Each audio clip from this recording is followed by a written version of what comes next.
નમસ્કાર મિત્રો દેશ અને દુનિયાના સુપરફાસ્ટ સમાચારમાં તમારું સ્વાગત છે। આવો પાસવર્ડ ખાતું કલાવી શકે છે। નિષ્ણાતોના મતે જે લોકો લોઅર કેસ એટલે કે નાના અક્ષર પાસવર્ડનો ઉપયોગ કરે છે તેમના એકાઉન્ટ હેક થવાની શક્યતા સૌથી વધુ છે। જો નાના અક્ષરો 1 થી 8 હોય તો હેકર્સ ફક્ત થોડી સેકન્ડમાં પાસવર્ડ ક્રેક કરી શકે છે। અક્ષરોની સંખ્યા 9 હોય તો તેમાં 2 મિનિટ અને જો 10 હોય તેમાં 1 કલાક, જો 11 હોય તો તેમાં 1 દિવસ લાગે છે અને 12 હોય તો તેમાં 3 સપ્તાહ લાગે છે। એક મોટા અક્ષર, એક નંબર અને એક સિમ્બોલિક પાસવર્ડ સૌથી સુરક્ષિત છે। અન્ય મહત્વના સમાચારની વાત કરીએ તો નક્સલવાદી પોસ્ટ મુક્તા સામે કાર્યવાહી। છોટાઉદેપુરમાં નક્સલવાદી ભીડમાં અને સ્વાતંત્ર્ય સેનાની બતાવી કે તમામ આદિવાસીઓને નક્સલવાદી ગણાવતો વિડીયો ઇન્સ્ટાગ્રામ પર વાયરલ કરાવનારા પરેશ રાઠવા વિરુદ્ધ પોલીસે કાર્યવાહી કરી છે। આ પોસ્ટ દેશની અખંડતા અને સાર્વભૌમત્વને ચેલેન્જ કરતી તથા વર્ગ વિગ્રહ ઉપરો કરતી હોવાથી ગુનો નોંધીને પરેશની ધરપકડ કરવામાં આવી છે। એસપી ઇમ્તિયાઝ સિંઘે જણાવ્યું છે કે સોશિયલ મીડિયા પર ચાપતી નજર રાખવામાં આવે છે।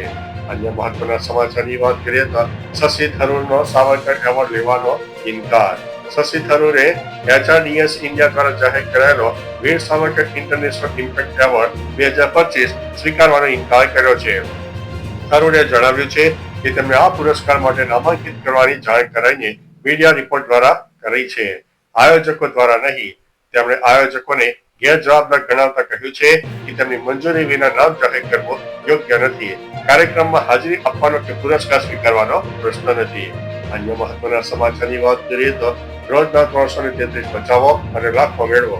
પોસ્ટ ઓફિસની સરકારી યોજનામાં રોજના 333 બચાવીને મહિને 10,000 રોકાણ કરવાથી તમને 6.7% વ્યાજ દરે 5 વર્ષમાં 6 લાખ જમા થશે અને 1.13 લાખ વ્યાજ પણ મળશે।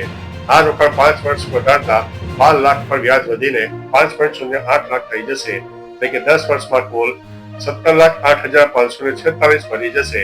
અથવા તો મહિને 10,000 ની જગ્યાએ 5,000 રોકો છો તો 10 વર્ષમાં કુલ 8,54,272 મળશે, જેમાં 2,54,272 વ્યાજ મળવાનું છે।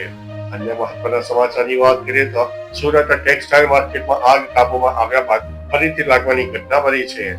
સુરતના રાજ ટેક્સટાઇલ માર્કેટમાં સવારે 6 વાગે શોર્ટ સર્કિટથી ભીષણ આગ લાગી। 7મા માળેથી શરૂ થયેલી આ આગ 3જા અને 5મા માળે ફેલાઈ ગઈ। છેલ્લા 7 કલાકથી આગ ભભૂકી રહી હતી। હજુ આગ કાબુમાં આવી નહોતી। ચારે બાજુથી પાણી રેડાયું છે। સદનસીબે કોઈ જાનહાનિ થઈ નથી, પરંતુ કરોડોનો કાપડનો સ્ટોક બળીને રાખ થઈ ગયો છે। વેપારીઓમાં ભારે ગભરાટ અને તણાવ જોવા મળ્યો છે। અન્ય મહત્વના સમાચારની વાત કરીએ તો પાકિસ્તાની સંસદો પ્રામાણિકતાની ટેસ્ટમાં ફેલ છે। પાકિસ્તાની રાષ્ટ્રીય સભામાં સ્પીકર અયાજ સાદિકે રમૂજી ટેસ્ટ કરી છે। સ્પીકર અયાજ સાદિકે 50,000 રૂપિયાની નોટો લહેરાવીને પૂછ્યું કે આ કોના છે। 1, 2 નહીં પણ ડઝનબંધ સાંસદોએ હાથ ઊંચા કરીને દાવો કર્યો। આ વિડીયો સોશિયલ મીડિયા પર વાયરલ થઈ રહ્યો છે અને પાકિસ્તાની સાંસદોની પ્રામાણિકતાની મજાક ઉડાવાઈ રહી છે। આ નોટો પીટીઆઈ સાંસદ મોહમ્મદ ઇકબાલ આફ્રિદીની હોવાની પુષ્ટિ કરી છે। અન્ય મહત્વના સમાચારની વાત કરીએ તો ઇન્ટર યુનિવર્સિટી વુમન વોલીબોલ ટુર્નામેન્ટનો પ્રારંભ। પાટણની હેમચંદ્રાચાર્ય ઉત્તર ગુજરાત યુનિવર્સિટીમાં વેસ્ટ જોર્જ ઇન્ટર યુનિવર્સિટી મહિલા વોલીબોલ ટુર્નામેન્ટનો ભવ્ય પ્રારંભ થયો। કુલપતિ ડોક્ટર કે.સી. બોરિયા, વોલીબોલ ફેડરેશન મહાસચિવ રામાનંદ ચૌધરી, પૂર્વ કેપ્ટન કે.ના ધોળકિયા મુખ્ય અતિથિ તરીકે હાજર રહ્યા હતા। ગુજરાત, રાજસ્થાન, મહારાષ્ટ્ર, મધ્યપ્રદેશ અને ગોવાની 3 ટીમોના 1300 ખેલાડીઓ અને 186 કોચ અને મેનેજર સાથે કેમ્પસ રોનકાઈ ઉઠ્યું હતું। અન્ય મહત્વના સમાચારની વાત કરીએ તો કંઈક મોટું થશે। પીએમ મોદી, અમિત શાહ અને રાહુલ ગાંધીની બંધ બારણે બેઠક। વડાપ્રધાન નરેન્દ્ર મોદી, લોકસભામાં વિરોધ પક્ષના નેતા રાહુલ ગાંધી અને ગૃહમંત્રી અમિત શાહે બુધવારે બંધ બારણે બેઠક યોજી હતી। આ બેઠક મુખ્ય માહિતી કમિશનરની નિમણૂક માટેની પસંદગીની સમિતિની ચર્ચા કરવા માટે યોજાઈ હતી। સરકારે અગાઉ સુપ્રીમ કોર્ટને જાણ કરી હતી કે પ્રધાનમંત્રીના નેતૃત્વ હેઠળની પસંદગીની સમિતિ ટોચના હોદ્દેદારો માટે અધિકારીઓની પસંદગી કરશે। અન્ય મહત્વના સમાચારની વાત કરીએ તો કોંગ્રેસ દ્વારા સ્થાનિક સ્વરાજ્યની ચૂંટણીની તૈયારીઓનો પ્રારંભ કરવામાં આવ્યો છે। આગામી સ્થાનિક સ્વરાજ્ય ચૂંટણીઓને લઈને કોંગ્રેસે તૈયારીઓ ઝડપી કરી છે। ભાવનગર સર્કિટ હાઉસમાં સૌરાષ્ટ્ર પ્રભારી દેવેન્દ્ર યાદવની અધ્યક્ષતામાં કારોબારી બેઠક યોજાઈ।